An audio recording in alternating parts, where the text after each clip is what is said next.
सुधाकर पिंगळे. मी मनसुधा health सेंटरमध्ये मनसुधा life कोचिंगमध्ये हे शिकले की आपली पर्सनॅलिटी कशी ठेवायची, शेड्यूल कसं बनवायचं, आपण आनंदी कसं राहायचं आणि आपण आनंदी राहिलं तर समोरच्याला आपण आनंदी ठेवू शकतो आणि आपला परिवार पण खूप आनंदी राहू शकतो. आणि मनसुधामध्ये हे शिकली की राग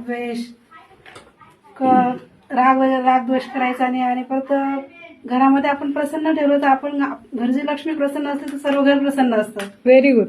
आणि आजूबाजूचं आपण कोणी नाही आपल्याशी बोललं त्याच्याशी होऊन बोललं तर समोरचा व्यक्ती आपल्याला प्रतिसाद दिला नाही दिला तरी पण आपण त्याच्याशी स्वतःहून स्वतःहून बोलायचं. Very good. आणि माझं ध्येय आहे की म्हणजे मला स्वतःचं उद्दिष्ट हे होतं की मला काहीतरी बनायचंय, शिकवायचंय, पण माझं परिवाराला मी असं घडवलं की मुलांनी काहीतरी पुढे जाऊन केलं पाहिजे आणि आपण अपूर्ण राहिलं पण मुलांनी त्याच्यात ग्रोथ केली आणि त्यांच्या सक्सेसमध्ये मी असं समजते की मी स्वतः शिकले. Very good. Very good. जोरदार टाळ्या होऊन मॅडम.